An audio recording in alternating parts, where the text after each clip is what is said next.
Olá, boa noite. Somos o Reset Humano e hoje nós estamos com uma temática muito gostosa que fala sobre como nós estamos vivendo no mundo e todas as consequências da nossa ação, do nosso estar em todas as nossas ações, em todos os nossos movimentos e como é que a gente percebe toda essa conduta, todo esse comportamento e de que forma nós podemos nos avaliarmos para estar diminuindo os impactos psicológicos, os impactos que refletem a nossa ação diante de todo mundo. O nosso convidado de hoje é um ex-publicitário, o André Brito, que deixou toda a carreira de publicidade para se tornar um facilitador do estar humano, um facilitador das ações humanas através da técnica de mindfulness. Vamos aguardá-lo entrar para que nós possamos convidá-lo para estar conosco. Enquanto isso, vocês vão formulando as suas perguntas, conheçam o nosso projeto Reset Humano, que é ouvido em mais de 26 países. Todos os finais de semana estamos lançando um podcast onde eu tenho certeza que terá um assunto, uma temática que será do seu interesse e enriquecerá com certeza o seu conteúdo literário. Vamos lá, André já entrou, vamos convidá-lo para começarmos o nosso bate-papo.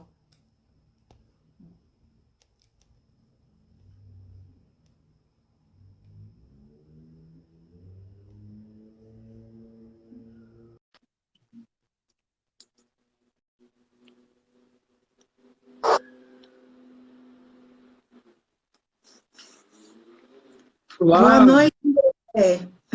boa noite, tudo bem? Tudo bem? É uma honra tê-lo conosco, batendo esse Ah, papo gostoso sobre a vida. a Fale um honra é pouquinho, minha. Eu que se agradeço, apresenta, André. eu que agradeço. Desculpa, não te ouvi. Se apresenta. Para eu me apresentar, Sim, eu sou um passageiro dessa nave aqui, descontrolada. Ah, quem está aqui e não me conhece, que é do público, né, do Reset Humano, eu já, de antemão, quero dizer que comecei com a Andressa hoje, que a ideia é a gente bater um papo mais informal e trazer aqui algumas informações que sejam benéficas, que ajudem, né, na compreensão de algum aspecto desse trabalho que eu faço com mindfulness, ou com as práticas meditativas, que são coisas diferentes. É bacana também distinguir isso. E eu estou nessa jornada, trabalhando aí há alguns anos, não muitos, trabalhando mesmo uns 5 anos, e sou um praticante de um pouco mais de 15 anos de práticas de budismo e de meditação. E ao longo dessa trajetória eu fui fazendo essa migração para me tornar um terapeuta, instrutor de meditação. E nisso eu vou ajudando as pessoas como eu posso, né, na medida que elas se deixem também ajudar. perfeito, André. Já que nós estamos aqui para falar sobre pessoas, sobre comportamentos, muita gente tem curiosidade em saber o que é mindfulness. Então, antes de falar do que é mindfulness, eu quero ler um pequeno trecho de um poeta islâmico chamado Omar Khayyam. E esse trecho é um trecho que eu encontro no livro de budismo, porque mindfulness ele é humano, ele não é do budismo, ele não é de uma religião, mas se desenvolve como um método dentro do budismo. Mas esse trecho é de um poeta islâmico, tá? Só para registrar. Nunca antecipe a tristeza do amanhã. Viva sempre neste paradisíaco agora. Levante-se. Por que lamentar esse transitório mundo dos homens? Passe toda a sua vida em gratidão e alegria. Mindfulness poderia ser isso. A gente poderia resumir mindfulness na prática, né? O resultado de mindfulness, como esse trecho desse poema. Porque muita gente confunde mindfulness com uma técnica, mas mindfulness em si é um estado da nossa mente. é um estado de presença, de consciência, onde conscientemente nós podemos, de propósito, né, como diz John Kabat-Zinn, intencionalmente, de propósito, prestar atenção à experiência que estamos vivendo. E se não apenas prestar atenção, mas prestar atenção com abertura, com coração livre de apego, ou pelo menos tentando, né, ficar mais aberto a essas experiências, porque algumas experiências da nossa vida, ou uma boa parte delas, elas são experiências desafiadoras, desagradáveis, muitas vezes dolorosas. E nesses momentos, não é fácil prestar atenção a essa experiência. Por isso, né, também por isso, muitas pessoas vivem no automático, que elas não querem ficar se relacionando tanto com essas dores, com esses momentos desagradáveis. Então, mindfulness é muito mais prático, muito mais simples do que parece ser, por ser uma palavra estrangeira e muita gente falar. A dificuldade de entender mindfulness é prática. Só no racional fica difícil a pessoa entender mindfulness. Eu falei esse conceito agora, tem várias formas de explicar, mas para muitas pessoas que nunca praticaram, é difícil a compreensão, porque mindfulness ele é simples para quem vai praticar. A dificuldade de colocar mindfulness no dia a dia real, valendo, não de meditação, mas no trabalho, no relacionamento, no contato com os filhos, com a sociedade de um modo geral. Esse é o grande desafio, é manutenção desse estado mental. O estado mental em si, a gente acessa agora. Por exemplo, tem algumas pessoas aqui assistindo. E você também. Uhum. Eu faço esse exercício para mim quase sempre. Mas às vezes eu também entro no automático e me perco. Mas vamos lá, vamos fazer um exercício, você que está aí assistindo, que eu não sei quem é exatamente, a Andressa também, de uma prática simples de metacognição, que é, enquanto você ouve o que eu estou falando, enquanto você vê a nossa imagem aqui, continue fazendo isso, mas vá prestando atenção às sensações do seu corpo que você não tinha prestado atenção antes. Por exemplo, a pressão, se você estiver sentado, claro, do seu bumbum na cadeira. Está sentindo agora? Dos seus pés no chão? Está sentindo agora? Talvez você lembre qual a temperatura que está agora no ambiente onde eu estou. Isso é metacognição, é uma capacidade que nós temos. É uma capacidade que nós temos de percepção, além do automático. Muita gente vive só na cabeça, no racional, no mental, muito preso a essa racionalidade, essa lógica, pragmatismo, materialismo desse mundo atual. E mindfulness é uma tentativa, pelo menos, ou treinar, desenvolver mindfulness, é uma tentativa da gente quebrar um pouco esse viés do automatismo. Essa é a ideia. Se você sentir seu corpo durante essa live inteira, como eu estou sentindo o meu, porque eu estou um pouco nervoso, agora estou um pouco menos, mas eu estava nervoso antes de começar, né? Dei uns 3 pulos aqui, corri, bati o pé no chão, ancorei. Aí Tati, minha esposa, falou assim, mas André, tá empolgado. Eu falei, não, estou nervoso. E aí eu estou criando meus recursos para poder ficar aqui presente. E meu corpo é meu grande bastão para isso. Minha âncora principal. Mindfulness é por aí. É algo assim.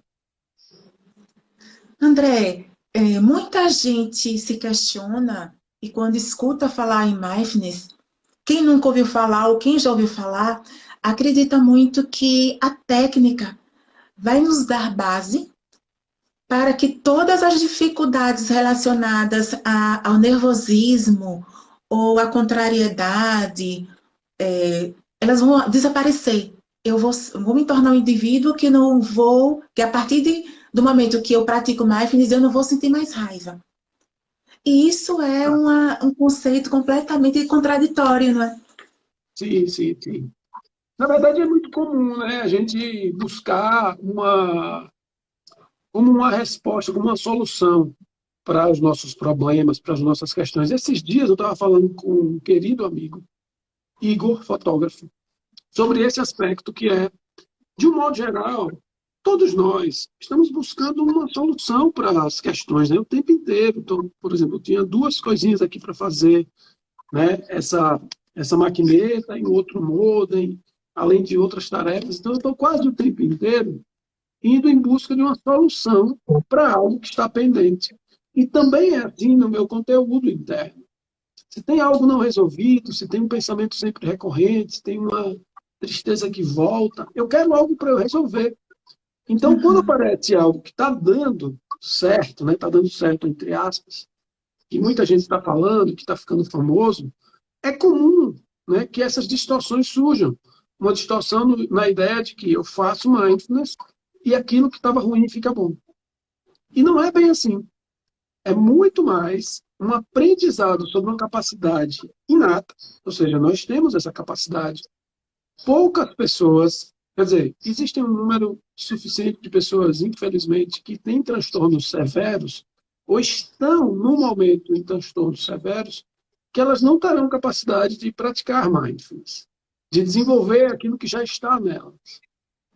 Mas a maior parte das pessoas, mesmo as pessoas que têm algum tipo de transtorno, elas podem desenvolver com um acompanhamento mais de perto uma capacidade de lidar com aquilo que está sendo desafiador. Então, mindfulness pode ser resumido também nesse sentido de uma possibilidade de aprendizado. A gente começar a aprender a se relacionar com essas situações que são difíceis, que a gente quer resolver. Então, assim, Uhum. no meu dia, eu tenho vários momentos de desafios. Então, eu recorro a esse recurso, que é estar presente, falar assim, peraí, tem 10 desafios. Tem alguns desafios mais complexos e outros menos. Eu preciso estabelecer uma ordem, porque meu coração, ele já é um coração de um homem quase velho, né? Ele não aguenta a pressão. Ele precisa de cuidado, e eu estou cuidando dele quando eu pratico mindfulness. Você cuida do seu coração. Então, pessoas que têm alguns problemas específicos, né? Vamos dizer assim, relacionados a estresse, a ritmo de vida muito acelerado, a estilos de vida um pouco nocivos, quando elas praticam mindfulness, elas percebem muito rapidamente a diferença, porque elas começam a conscientemente escolher o que é que dá para mudar. E aí vem um ponto importante. Escolher o que é que eu posso fazer. Ontem eu estava numa reunião de uma escola, dessa escola aqui. A gente tem um projeto bem bacana lá, fazendo já uma merchan dos meninos, a IM, a Escola de Educação Infantil lá na Atalaia. E eu falava para eles da responsabilidade, quanto gestores, né, e quanto instrutores também, da gente levar para os pais, para os professores e para as crianças uma compreensão de mindfulness daquilo que é possível. Não de mindfulness como perfeição, como técnica de meditação, mas dentro do que é possível. O que é possível praticar? E a gente pode aprender muito se a gente não colocar pressão nessa ideia de mindfulness como algo para me dar uma resposta. Uhum. Então, mindfulness não vai te dar uma resposta. Mindfulness vai te dar clareza para você encontrar a resposta que talvez já esteja dentro de você. E vai ser mais ou menos assim, a gente não vai resolver todas as questões da vida. As questões das nossas vidas continuam. Só que a gente começa a ter uma possibilidade um pouco mais, uma possibilidade um pouco mais frequente de se relacionar com certas questões difíceis, né? Certos sentimentos mais complexos, emoções mais desafiadoras. Então, eu frequentemente, esse é um ponto que faz com que a gente tenha uma compreensão. As pessoas que têm depressão, muitas pessoas que têm depressão, por assim dizer, né, porque eu não quero entrar nesse tema, elas entram, né, num quadro depressivo sempre a partir de um gatilho. A depender do que é o gatilho dessa pessoa. Pode ser um luto não vivido, ou vivido e ainda não recuperado. Pode ser uma separação, uma perda de emprego, uma situação desafiadora, um trauma, enfim. E esses gatilhos levam a pessoa a entrar num ciclo e um padrão que ela não percebe que está entrando. Quando ela percebe, já está no quadro. E o que mindfulness pode atuar nisso? Dessa percepção do início. Antes de eu entrar no ciclo onde eu já estou no quadro depressivo, eu reconheço isso. É fácil? Não é fácil. É fruto de prática, é fruto de exercício. Para pessoas depressivas em crise, eu só aconselho fazer trabalho com mindfulness com terapeuta experiente individual. Os programas em grupo são bons, até para quem tem depressão, sim, mas com cuidado para saber se, sei lá, a pessoa teve uma crise há 15 dias, vai fazer prática em grupo e vai ficar isolada, sem um contato tão perto com o instrutor. Isso pode ser complexo, complicado. Então, tem algumas restrições nesses casos de transtornos mais severos. Mas para a maioria das pessoas, inclusive as que têm ansiedade, é algo que é muito possível e indicado, na verdade. Mas não para acabar todas as questões, mas para aprender a lidar com elas. Quando a gente começa a se aprofundar na técnica, a estudar mais a técnica, a gente percebe que o ponto principal do mindfulness é a consciência. Não é, André? Isso, E da exatamente. parte da consciência que nós temos do que estamos envolvidos, do que estamos vivendo, é que vamos começar a desenvolver o trato da situação, né? Exato. Na verdade, os caminhos para estabelecer uma consciência sobre o que vivemos, né, eles são diversos. Tem um professor que eu gosto muito, sigo os ensinamentos dele, que é um professor de budismo que se chama Ajahn Chah, que ele fala: há muitos caminhos para chegar ao topo da montanha, mas você precisa escolher um, porque senão você vai ficar rodando no sopé da montanha o resto da sua vida. E eu faço essa analogia, trazendo essa frase de Ajahn Chah, no sentido da gente descobrir um caminho de ampliação de consciência, que seja mindfulness, que seja outros tipos de meditação, que seja compreensões espirituais, né, aprofundamentos, né, em caminhos espirituais, ou até o próprio trabalho terapêutico, psicoterapêutico. Então é muito importante a gente lembrar que existem muitos caminhos para essa ampliação de consciência, para que a gente tenha consciência sobre aquilo que está escondido, né, desintegrado. A gente fala isso muito também. Eu falo principalmente no consultório terapêutico, assim, quando eu estou individualmente, que certas partes de nós mesmos estão desintegradas, separadas de nós. Vou trazer um tema que é um tema da minha abordagem, né? Tem uma correlação com mindfulness, eu fui buscá-la por isso, que é o trauma. A busca por entender nossos traumas. Nossos traumas, eles trazem, né, alguns pontos que vão ficar escondidos dentro da nossa experiência, dentro da nossa personalidade, da possibilidade da gente viver conflitos por causa disso que está separado da nossa consciência. A gente muitas vezes pode não ter consciência que tem uma certa rigidez na forma de ser, que está baseado num processo traumático. Não necessariamente um trauma de choque, de invasão, de abuso, mas um trauma de desenvolvimento, uma forma de viver muito opressiva. E mindfulness se encaixa nisso, né, no contexto da gente ir revelando isso dentro do que é possível, aos poucos, e se revelando nisso. Perceber que essa dureza, essa rigidez, essa inflexibilidade, muitas vezes, ela não estava sendo cuidada. E a gente precisa cuidar, e nós mesmos podemos ver isso, né, dentro de nós. E aí isso começa a se integrar. Tem um termo que eu costumo falar, e algumas pessoas trazem também, que é para representar isso como alguns dos nossos sentimentos, eles têm, como se os sentimentos têm vergonha de aparecer. Nós temos vergonha de perceber que temos certos sentimentos. Por exemplo, quando você sente nojo de alguma situação, pode ser que tenha nojo e vergonha, porque você tem vergonha de sentir nojo. E nem sempre há consciência disso. O nojo vai fazer você repulsar, se afastar daquilo que está acontecendo.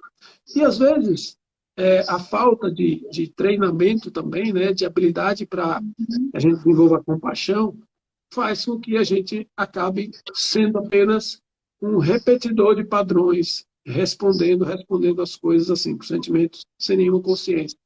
Então, ampliar a consciência sobre o que é viver, o que é estar nesse mundo, o que é estar unido, né, com as pessoas, não só das pessoas que você gosta, mas de todas as pessoas, é real, assim, necessário, é realmente necessário nesse momento do mundo. E mindfulness é uma das portas, né, uma porta que a gente pode acessar. Alguém está falando aqui, Andressa, eu não sei se você gosta de ler, eu acho bacana que algumas pérolas saem, né? Alguém falou uma coisa aqui que eu acho interessante, eu não estou conseguindo ler direito. Eu não estou encontrando também. Acho que já passou, mas aqui achei. Achou? Achei, adorei esta metáfora dos diversos caminhos para subir a montanha. Não escolher um e ficar parado é de fato o que resolve. Eu não lembro o nome. Rodslack, alguma coisa assim. É bacana algumas interações dessas, né? Quebra um pouco, porque se deixar eu vou ficar falando uma Sim. hora. Mas eu quero que você Veja só, fale. André, isso que você acabou de abordar com relação à não percepção dos sentimentos sentidos, você acredita que tem a ver com a falta também de prática da espiritualidade em si? Porque a espiritualidade não tem nada a ver com religião, e sim você se reconhecer enquanto um indivíduo natural, né? Um Uhum. indivíduo que faz parte da natureza, e você se sentir pertencente a esse movimento do planeta, a esse movimento de mundo. E quando a gente somente vive sem ter essa consciência de como as nossas ações estão impactando a nós mesmos, que dirá o mundo, eu acredito que essa confusão ela começa a ser muito mais consistente nas nossas ações, nos nossos dia a dia, no nosso dia a dia, e esse impacto ele começa a virar uma bola de neve, não é? É, esse tema de espiritualidade, né, e consciência é muito interessante, porque hoje a gente vive também um momento onde isso, de algum modo, é saturado, banalizado, né? Se fala de espiritualidade uma frequência muito grande, mas se pratica com pouca frequência, porque Sim, o desenvolvimento espiritual, ele pede, de algum modo, uma continuidade, né? Muito, eu faço analogia com minha própria história, assim. Quando eu passei em algumas religiões, né, em busca disso, que muitas vezes essa confusão é porque a nossa cultura é uma cultura de religião. Hoje em sim, dia, as crianças podem ser estimuladas a entender ter clareza sobre que espiritualidade é uma coisa, religião é outra. Mas eu pego, né, a minha referência e penso assim, tipo, para achar a espiritualidade que se fala, eu preciso achar uma religião, né? E pegando um pouco do meu background, assim, quando eu ia para a igreja, quando eu ia para a igreja não, quando eu achava que eu era católico, eu ficava assim, mas como eu sou católico se eu nunca vou para a igreja? E eu sentia falta, não era da igreja, mas de entender como que eu dava continuidade àquele desenvolvimento espiritual, e para mim, na minha cabecinha, né, bem um garoto crescendo, querendo o resultado da vida ali, com 16 anos, 15 anos, era, eu quero encontrar, mas como é que eu acho? Então, assim, eu já fui no terreiro, já fui em busca de entender as religiões de matriz africana, não me aprofundei, como não me aprofundei no espiritismo, né, nem no candomblé, nem na umbanda. Quase me aprofundei numa religião muito mais agora, né, ainda mais, que é protestantismo, né? Quase fui batizado, entrei, né, num processo de tentar entender, mas ia vendo que aquilo não era o que eu queria, o que eu buscava, até eu chegar no budismo. Então, o budismo se encaixou demais, principalmente no início comigo, justamente por esse ponto da sua pergunta, que é a universalidade da espiritualidade. Espiritualidade está em tudo. Espiritualidade está no nosso trabalho, na nossa forma de conviver. Espiritualidade está na comida que a gente come. Provavelmente, as pessoas que estão aqui, eu e você, eu posso garantir, a comida que eu comi hoje, não fui eu que preparei inteira. Eu posso ter preparado alguma parte, mas o resto foi tudo dependente de outras pessoas. E é um conceito muito forte dentro do budismo, que eu estudei, assim, não posso dizer que foi muito, porque ainda tem muito chão para mim, mas na época que você morava em frente a mim, a gente quase não se conhecia, eu estudava a interdependência de um modo assim que eu ficava muito, muito, muito empolgado para entender como tudo está interligado. Eu chego a me arrepio assim, porque lembrei, né, desse momento que eu estava muito interessado em entender, nossa, como a gente vive desconectado disso. tudo está interconectado de uma maneira completa. Então, quando eu ia entrando no assunto que eu gosto de falar, eu estou com meu filhinho, né, de 9 meses, Joãozinho, e quando eu falo nesse assunto, tá, fala, lá vem você que eu faço um da morte. Eu falo, mas a morte é a vida, é a parte da vida. Eu gosto de falar sobre a morte, mas eu não quero morrer. Né? Não significa dizer que eu quero morrer. Mas quando eu falava de morte, quando eu falava sobre a morte na perspectiva budista, no curso de enfermagem, na disciplina de tanatologia, nas universidades, quando me convidavam, eu entrava nesse aspecto da consciência sobre a finitude e sobre a interdependência. Né? A nuvem e essa madeira aqui, que segura a minha mesa, é praticamente a mesma coisa. Só que a gente vê forma e separa as coisas. Mas a madeira só existe por causa da água. E a água só existe por causa da condensação que existe nesse processo planetário que faz a madeira existir. E a gente é Verdade. feito dessa composição. Mas aí parece uma viagem filosófica.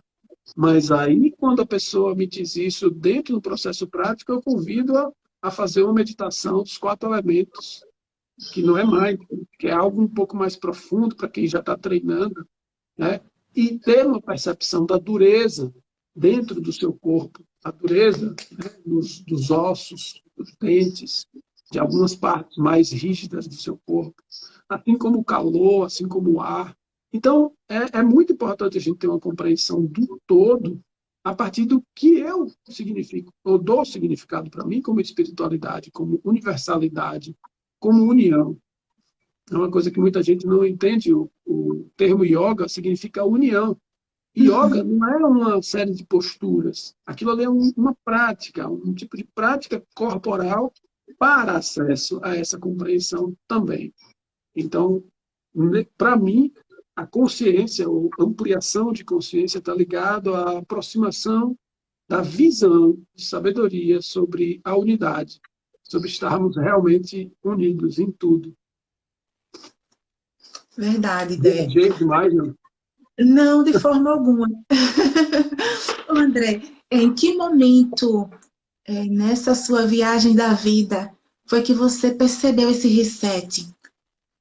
Porque você é publicitário, Sim. de deixar a publicidade de lado para começar o trabalho de ser instrutor de mindfulness e de ser terapeuta. Qual foi o start? É um reset demorado, eu sempre digo assim. Quando eu falo sobre isso, ou quando conto histórias assim, eu não consigo não lembrar, né? Eu sempre lembro de os questionamentos que eu fazia quando eu trabalhava como publicitário, porque hoje eu não trabalho como publicitário, eu uso recursos que vieram da publicidade, né? E que eu mantenho para o meu trabalho, mas eu não atuo como publicitário mais. Mas eu lembro meus questionamentos sobre que mundo é esse que eu estava vivendo? Onde eu queria chegar? Eu questionava muito como eu trabalhava, como eu vivia, mas não tinha resposta nenhuma. Então, quando você me faz essa pergunta, eu lembro disso de imediato, dos meus questionamentos, e foram muitos e por muito tempo, que era tipo, não tem saída, essa é a vida, eu só sei fazer isso não me satisfaz, isso já deu, eu fui feliz aqui um dia, mas eu só sei fazer isso que eu faço, eu só sei sobreviver disso.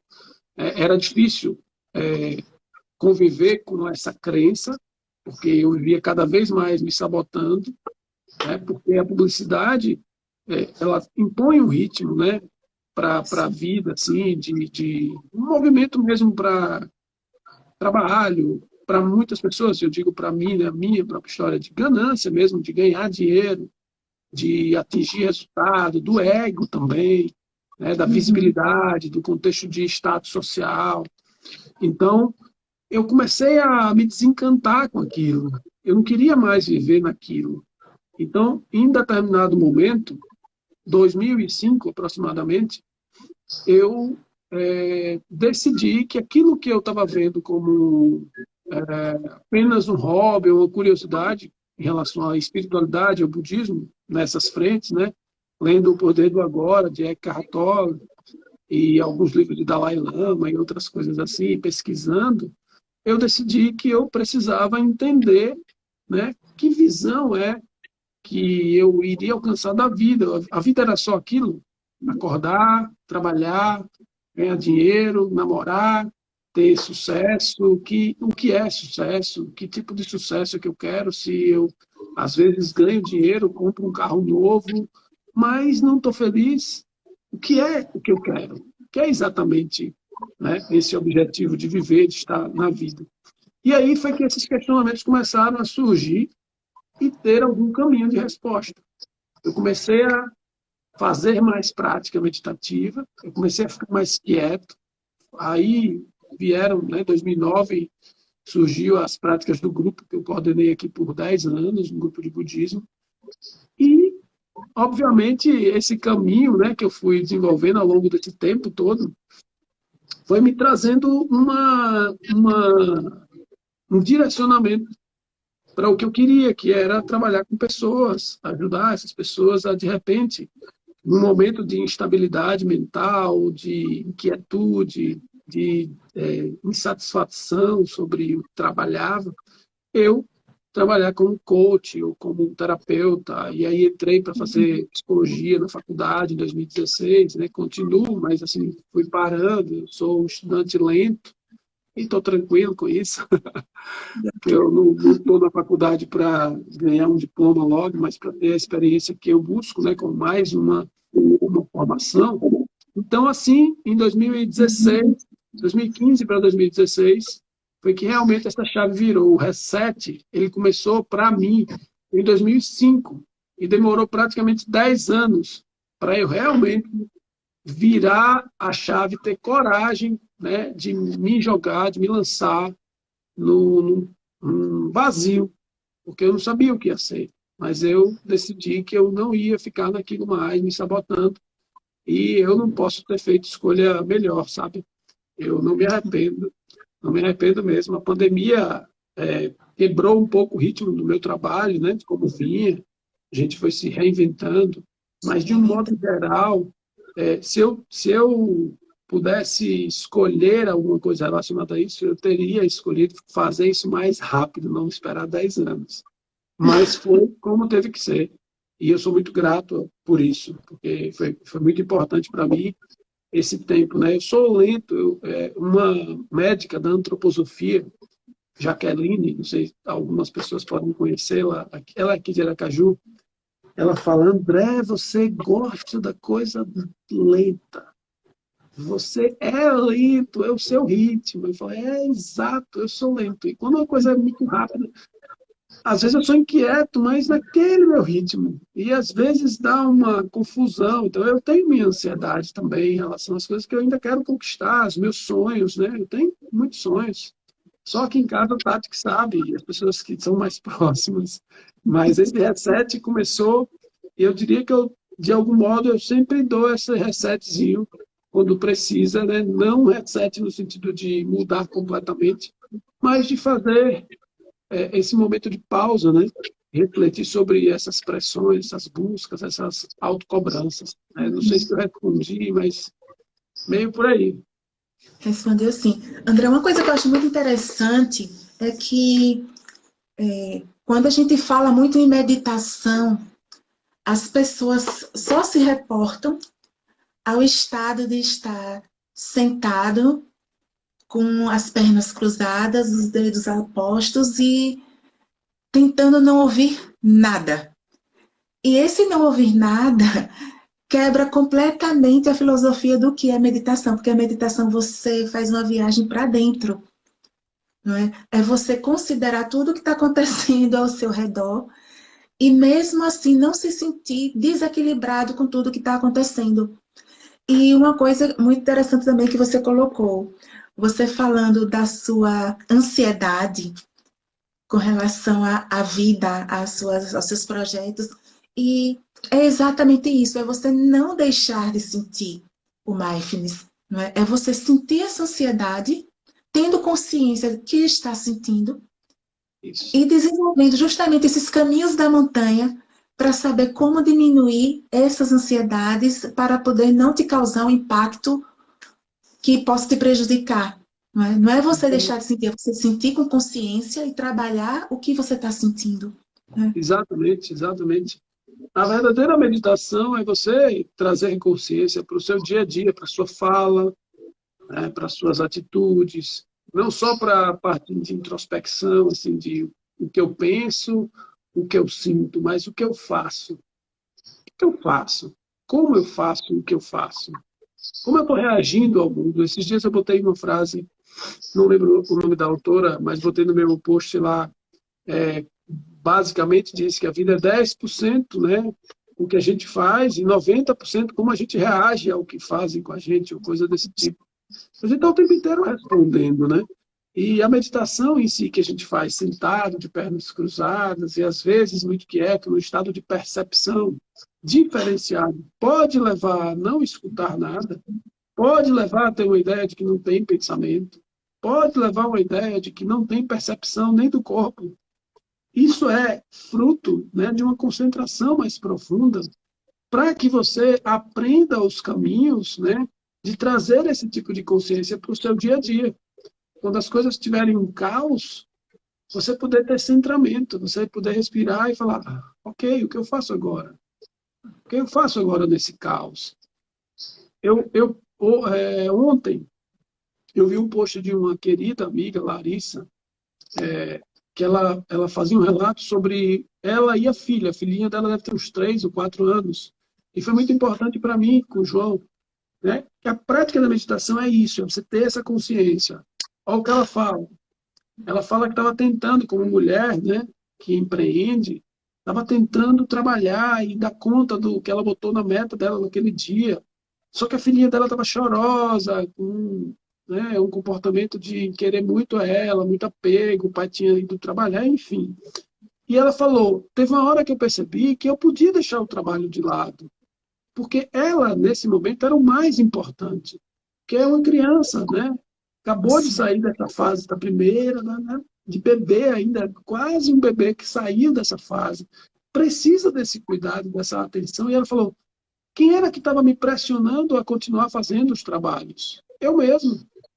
Então eu pude tirar essa carga, abracei ela, fui para a rede, fiquei brincando, conversando com ela e me vi completamente presente na descrição dela. Porque muitas vezes durante o dia, com o João, meu filho pequeno, eu vejo minha agenda, meus livros, meus papéis, meus projetos, minhas ideias, e o choro dele faz eu eu preciso largar a rigidez. Ele me ensina todo dia nisso. Essa é a meditação que vale. Não você. Hoje eu falei para o rapaz que estava fazendo minha barba, eu falei, nós, nós não olhamos o caso do DJ Ives pelo prisma do que esse menino que vive lá dentro dele, né? Menino no sentido de uma criança que deve ter apanhado muito, né? Aprendeu a bater numa pessoa indefesa daquele jeito, covardemente. Então, eu dizia ao meu barbeiro, a gente precisa olhar a ótica de que nós estamos continuando realimentando a violência em pequenos gestos com nossos filhos, com um grito. As pessoas acham que um grito não é uma violência, e um grito é uma das piores violências. Então, quando meu filho grita, ele é um ser inocente, precisando de ajuda. E se eu posso não gritar e sentir aqui que as minhas prisões internas, as minhas rigidez, as coisas que ainda estão querendo me apegar aqui e me lançar para essa autocobrança, e eu posso soltar isso e dizer, agora eu sou todo seu, e os projetos que esperem, porque você é meu principal projeto, porque você depende agora de mim.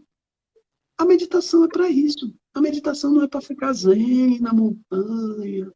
A meditação é para a gente criar um ser humano para o mundo e deixar um mundo melhor se a gente puder deixar, mesmo que seja um pouquinho. Esse é o compromisso de quem medita. Amanhã, na meditação de 6 da manhã, eu vou falar um pouquinho sobre isso.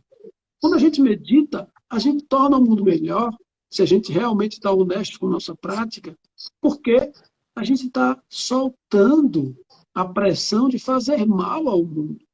se for possível. Então, quando a gente medita e a gente se aprofunda nessas práticas, a ideia é que você faça cada vez menos mal a você e faça cada vez menos mal ao mundo que está ao seu redor. E a ideia é principalmente por aí. A verdadeira meditação é isso, é você trazer essa consciência para o seu dia. E não ficar o tempo inteiro querendo achar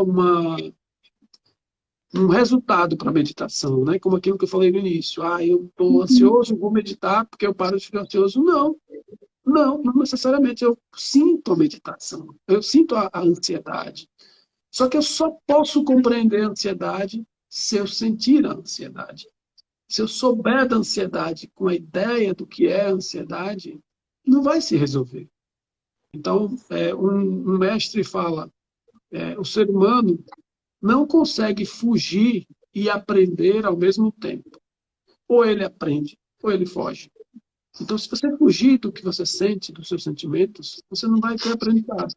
E se você parar e sentir e dar espaço para o que é possível sentir, e é difícil que a gente queira sentir, né? Porque a gente vive num mundo muito de prazer, de busca por prazer desenfreado. Mas é o que é. Então, André, como que a gente, enquanto seres humanos que estamos conduzindo vidas, que são os nossos filhos, os nossos alunos, né, os nossos amigos, que quer queira ou não, somos uma referência para alguém sempre.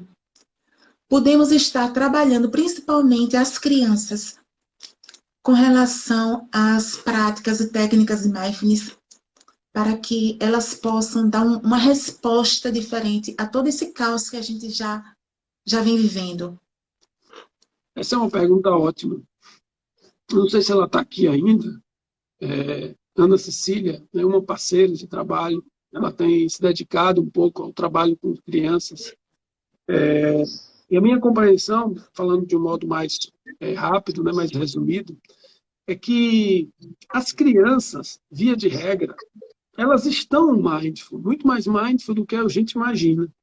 Elas estão muito presentes naquilo que elas estão vivendo. É muito fácil para um cérebro infantil, um cérebro de uma criança, que ainda é mais puro, ainda não se encheu de questões, óbvio que a gente não pode generalizar. Tem crianças que sofrem muito desde a fase intrauterina, e essas crianças, no primeiro momento de aprendizagem, de cognição, elas já demonstram as dificuldades que elas estão enfrentando na vida. Então, a gente precisa entender que essas crianças não estão tão mindful assim, elas estão ali tentando sair daquele sofrimento, daquela busca de aquela busca de segurança, já que a insegurança é quase que a vida toda. Uma criança, por exemplo, eu não deixo de falar, porque é uma coisa que eu estou preparando um material para fazer um vídeo e deixar um texto na rede social sobre esse caso do DJ Ives. Vocês devem ter visto a imagem, né? Ele agredindo a esposa, e tem uma criança que é filha dele. Provavelmente houveram outras situações de agressão na época que essa criança estava no útero da mãe. Mesmo que não tenha sido com agressão física, uma agressão verbal, que é muito ruim, muito difícil. E a mãe vai sentir. Então, para essas crianças, a vida já começa muito dura, muito desafiadora. Não, mindfulness, como técnica, não vai ajudar muito uma criança numa situação assim. No entanto, crianças que estão mais saudáveis, que não passaram por processos tão traumáticos aqui, elas já estão mindful. Então, o que a gente vai fazer é trabalhar nesse campo fértil de uma forma lúdica, brincar com elas, de estar presente. Tem aquela brincadeira, né, de cheira a flor, apaga a vela. Não sei se você já ouviu. É muito ventilado isso. E o que a gente está dando às crianças é um recurso, né, de manejo de ansiedade a partir da fisiologia, que a gente chama de bottom-up, né, de baixo para cima do corpo para o cérebro. Ela vai entendendo a partir dessas sensações de respirar um pouco mais profundo, porque cheirou a flor, soprou a vela. A respiração dela vai ajudar a fisiologia a trazer uma calma. Então, ela não precisa ficar agitada. Então, diversas técnicas podem ajudar de um modo lúdico, tranquilo, mas não necessariamente com meditações, Não necessariamente que a criança fique lá horas parada, porque ela não vai ficar, dependendo da idade, não vai ficar mesmo. Eu gosto de brincar com isso, né? Que é pedir aos pais para brincarem com as brincadeiras mindful, que são sugeridas em livros. Por exemplo, tem um livro que eu indico para quem é pai, para quem é mãe, que tem um filho com 3 anos, 4, 5, 6 anos, e de repente queira começar, que chama Quietinho Feito um Sapo. Existem outros livros também bons. Quietinho Feito um Sapo é um livro com várias técnicas simples, compreensões simples, para os pais brincarem com os filhos. Não é falar, ó, toma aqui, filho, vai lá, faz mindfulness, bota na escolinha de mindfulness. Não é isso. São os pais trazerem essa compreensão, de estarem presentes. E aí os filhos aprenderem, né, ou manterem essa possibilidade, essa capacidade de estar presente cada vez mais, porque os pais são exemplo. Os filhos, nossos filhos aprendem com as nossas atitudes, com os nossos exemplos. Não adianta falar e levar para a teoria, né? Se não tem exemplo, esse choque vai acabar não trazendo produtividade nisso, né? Então, para mim, uma criança mindful, uma criança que está se desenvolvendo, ela pode ajudar a família, né, a encontrar também um estado de presença, como uma família que está cultivando isso pode ajudar a criança a se manter assim e crescer com um diálogo mais saudável. Tem crianças de 6 anos, 8 anos com ansiedade. Tem crianças de 7 anos, 9 anos com depressão. É algo surreal. É surreal. Como que uma criança com 8, 9, 10 anos de idade tem depressão, tem ansiedade? É muito surreal. É uma precocidade maléfica do mundo como a gente vê hoje, das relações que a gente vê hoje nas famílias. Então a gente precisa realmente cuidar disso, dentro do que é possível para cada um de nós, né? Cuidar para que, pelo menos esses seres humanos que a gente vai tocando, eles possam ser espelhos para outros, né? Minha ideia é um pouco essa, mas é só a ideia, na prática às vezes é difícil, mas eu estou aqui buscando. Sabe que não tem sido difícil? O que eu percebo muito é que uma das práticas que você vem usando bastante e o reflexo ele é latente com relação a isso, é de levar os praticantes à natureza. E a resposta, ela é muito veloz, sabe? Sim. Então, quando a gente devolve o indivíduo, o ser humano, para os primórdios, para aquilo que ele nasceu para ser, a descoberta ela é muito automática. E a reprodução dessa vivência, ela é percebida diária, constante, ela é rotina. Né? Então, então eu percebo muito essa resposta em todas as pessoas que eu observo que teve essa experiência, que teve essa prática, e como elas se empolgam também a querer levar todas as pessoas que convivem com ela, que estão ao seu redor, a vivenciar esse retorno à nossa casa, que é a Mãe Natureza, Isso, não é? exato. Para Isso. que elas possam reconhecer esse pertencimento. Esse retorno é nada mais é do que a união, né? Do que a unidade, do que a universalidade de tudo que está em nós, né? Uma das primeiras perguntas que eu faço, dando um spoiler sobre vivências, né? No Vale do Capão e aqui também, uma brincadeira que eu faço com as pessoas, e vou dar um spoiler de boa aqui, porque quem for para a próxima já se lembrar, né, dessa live já vai pensando na resposta, que eu pergunto para elas, para onde você vai depois daqui? Para onde você está voltando? E esse depois daqui não é depois da vivência, é depois dessa experiência na Terra, né? Dessa experiência, essa existência. E a brincadeira vem muito para quem está já buscando, vai falando, vai trazendo coisas como estou voltando para a essência, para a Mãe Terra, para o divino, para o sagrado, o que for. Porque é, de fato, uma reconexão necessária. Na verdade, em termos, tem até um artigo, eu não lembro agora o título, ele é de um professor chamado David Loy, já foi monge zen, é um professor budista americano, que ele fala exatamente sobre isso. Não há reconexão porque a gente nunca deixou de ser natureza. A gente só está esquecido disso. De fato, a gente só está esquecido disso. Mas nós nunca deixamos de ser isso aqui. Carne, osso, pele, sangue, agitação, movimento. A gente é natureza. Só que a gente está desconectado dessa consciência. E aí vem o ponto que você tocou lá no início. A gente precisa ampliar a consciência, que a gente nunca deixou de ser natureza. A gente nunca deixou, por isso que é muito fácil. Você joga a galera lá, pisa na grama, faz silêncio, escuta o som das folhas, dos ventos, dos pássaros, escuta o som do coração batendo e fala, nossa, por que que eu não faço isso mais?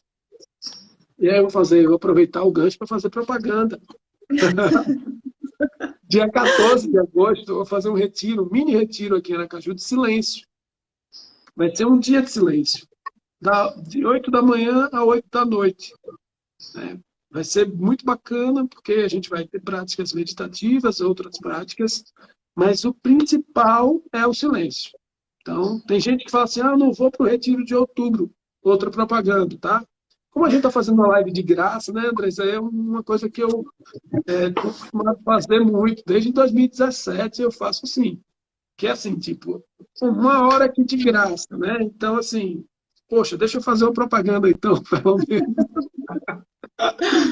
Então, em outubro, 14 de outubro, a gente faz uma vivência em silêncio no Vale do Capão, no mesmo lugar que a gente tem feito, né? Lote Lore, fomos 5 vezes já para lá, 5 vivências até agora, desde 2019.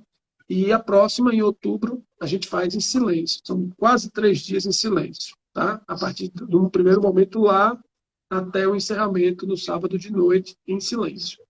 Para as pessoas que acham, ah, eu não consigo ficar 3 dias em silêncio e tal, vem fazer o retiro, o mini retiro de 12 horas em silêncio, um dia em silêncio, com prática e com uma experiência de sentir muito forte, de reconexão muito forte. Essa vai ser na Ciranda da Paz, aqui no Mosqueiro, em Areia Branca, também um lugar, né, bem bacana que eu costumo fazer, comecei a fazer muitas vivências lá. Então, essa reconexão ou relembrança de que nós nunca deixamos de ser natureza e nosso coração pulsa, assim como a nossa terra está pulsando. A Alessandra acabou de entrar aqui, ó, e eu lembrei disso porque a gente entrou lá na Chapada, no buraco lá que ela achou, e Camila e outras pessoas acharam, e a gente ficava no buraco ouvindo a pulsação do rio. Bum, bum. E sentindo forte como era isso. Então, assim, é impagável a sensação. Não dá para descrever. Eu posso Verdade. pintar qualquer quadro aqui, mas não dá para descrever. Então, é muito incrível. E a ideia basicamente é essa, né? Sentir o que a vida tem para nos dar. Essa é a ideia. Verdade. Pois é, André. Então, essa, como você falou, a gente nunca deixou de ser natureza, está no nosso DNA. Mas quando a gente explana reverbera essa palavra natureza, as pessoas só linkam ao verde, à folha, e é interessante como elas se excluem desse processo, como se não fizesse parte do planeta, né? Como se fossem de outra órbita. E essa consciência precisa ser melhor trabalhada, porque tudo que é artificial que nós estamos utilizando para auxiliar o nosso processo de estar no mundo tem desconectado. Eu percebo que é isso que tem desconectado um pouco, tem nos deixado numa zona de conforto. E aí tudo que é natural começa a se tornar estranho, porque a gente Uhum. já vem preparado, a gente já vem para poder caçar, para poder correr, para poder reconhecer a água de um rio, o ar que respira, e de repente isso começa a virar uma atração turística, porque a gente já não identifica mais que somos aquilo, né? E essas Sim. vivências que você vem fazendo, elas vêm resgatando o ser humano para aquilo que já é ele, né? Perfeito, é isso mesmo. Nós somos, eu digo que a ignorância, né, sobre esse aspecto, falar mais sobre isso, viver isso, mais do que falar, viver isso, viver nas pequenas coisas, assim, tipo, quando você vai, é, quando você vai comer, escolher o alimento, quando você vai decidir uma compra, É muito comum você fazer sem essa conexão. Essa conexão dá interdependência de todas as coisas. Então, nós estamos, pela ignorância, nos matando. Basicamente é Verdade. isso. Então, assim, muitas pessoas não, dentro delas, muitas pessoas, talvez nós, quem está aqui, não sei, não tem um valor tão forte, né, de manutenção do planeta, né, como valor, preocupação com as próximas gerações. Não tem um valor muito forte. Isso é um valor fraco. Infelizmente, nossa geração e a geração que está vindo, infelizmente, ou seja como for, esse é um valor muito fraco de preocupação com as próximas gerações. E por que que eu digo isso? Porque nós estamos consumindo o planeta como se amanhã ninguém fosse viver nele. Nós estamos acabando com nós mesmos. Então, um amigo, esses dias, eu mandei uma mensagem sobre uma divulgação, né, dos meus cursos. Fazendo propaganda da minha turma de Mindfulness, dia 29. Eu lembrei agora, estava fazendo propaganda da turma. E aí ele, Deco, tal, ele me chama de Deco. Tem sido muito difícil, né, conviver, né, com todo esse processo que o mundo está vivendo. E eu falei para ele, acalme seu coração, meu amigo, porque isso vai continuar. Infelizmente, vai continuar, vai ser assim. Muitas pessoas vão continuar destruindo o planeta. E a gente precisa trabalhar fortemente para diminuir esse impacto na Verdade. criação dos nossos filhos, na forma como a gente educa as crianças que a gente tem possibilidade de educar e também como a gente se educa para consumir o que a gente precisa consumir.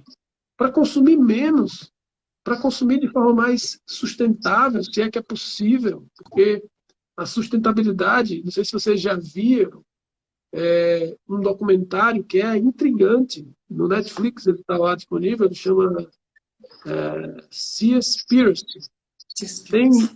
Tem o Cowspiracy e tem o Seaspiracy, sobre o consumo de peixe, por exemplo. E ele fala muito disso, né? Sustentabilidade é só uma palavra para cobrir ali rótulos, mas o que é realmente sustentabilidade? Então, a gente está falando de um momento assim, de muitas possibilidades, né? Sim. de, de novas atitudes. Não só esperando que eu não posso esperar ou colocar nas costas do meu filho a responsabilidade de salvar o mundo, de ser uma pessoa melhor, de consumir melhor. Mas eu posso fazer isso agora. Eu acabei de fazer 47, tem alguns dias. Estou com uma carinha de 27, de 32. Pensando em fazer Hoje eu vi de manhã, quando eu acordei, que eu preciso fazer um botox. Nunca pensei nisso. Mas estou casado com uma dermatologista, uma das melhores aqui. Então, ela vai ter que me ajudar. Tirar uns negócios aqui, ó. Mas tudo bem, isso é bobagem. O que eu queria dizer é que eu tenho ainda um tempo para viver, eu acho. E nesse tempo, talvez seja a ação necessária de consumir melhor o que é preciso consumir. Eu acho que esse é nosso legado, sabe? A gente ter consciência de como a gente consome. De como a gente consome esse mundo que a gente vive. Porque quando a gente consome, a gente está consumindo o mundo, o serviço das outras pessoas, né? Os insumos, a forma como a gente está consumindo. Então, trocar de celular, trocar de computador. Meu computador, um dia desse eu estava dizendo a Tati, meu computador tem 12 anos. 12 anos. E eu escolhi esse computador porque diziam que durava bem. E ele dura, ele está até agora aqui. Eu faço um monte de coisa nele. E eu queria muito que tivesse mais produtos no mundo que fossem duráveis. Mas é difícil, né? A indústria é feita para Sim. que esses produtos sejam trocados, infelizmente. A gente vive num contexto assim, bem complexo nesse ponto de vista. Verdade. Tá A gente rindo. eu vi aqui que ela estava rindo. A gente se torna vítima um pouco desse consumo desenfreado, né? Das ofertas que o mundo a todo instante nos apresenta. A E gente se deixa ser vítima. A a gente gente se se permite. deixa. Sim, Porque é mais cômodo. É muito é mais cômodo. verdade. É muito mais cômodo. É difícil nadar contra a corrente, é difícil. É confortável, é gostoso. É gostoso, é gostoso. Né? tenha dúvida. Ô André, vamos nos despedindo aqui desse bate-papo gostoso Ah, sobre... vai ficar gravado? Vai ficar gravado, sim. Ah, massa. Muito bom. André, Que olha, bom, fico feliz. adorei essa explanação que você Ah, que se bom. dispôs a nos presentear. Muito bom ter você conosco, doando um pouco da sua experiência, dessa sua vivência. E próximos convites serão feitos. Se prepare, Estou disponível. Estou disponível aqui para vocês. porque assunto tem de sobra, né? Vamos trazer mais assuntos sobre violência, por exemplo. Eu estou Sim, estudando algumas coisas sobre violência, sobre altruísmo. A gente precisa divulgar mais as possibilidades, as estratégias, o que eu vinha falando com o sim. barbeiro hoje, fechando isso, né? Eu estava falando, cara, ele falou, mas nem uma palmadinha, aquela que. Eu falei, nada, a violência é uma estratégia burra, a gente não sabe outra forma. Você foi criado assim, eu fui criado assim, né? A minha avó me batia com uma palmatória que era dessa grossura assim, ó, esse meu óculos é pequeno. Eu lembro da pressão que aquilo tinha. Eu não esqueço nunca isso. Mas isso está dentro de mim. Eu falei para ele, aposto que você é violento no trânsito, porque eu sou. E eu tento tirar um pouco isso de mim. Mas é difícil, porque eu aprendi assim. Então, uma palmadinha no seu filho é um código que ele jamais vai esquecer. Não bata no seu filho, não bata no seu filho, não grite com o seu filho, eduque o seu filho. Não tem Mas nada segura mais aí esse importante. assunto que vai ser para outro momento. Vamos sim. Obrigado, viu? Obrigado. Nós do Reset Humano somos muito gratos a você por essa disponibilidade linda, pela pessoa linda que você é. Ah, E conte conosco também. obrigado, meu. Obrigado de verdade pelo espaço, viu?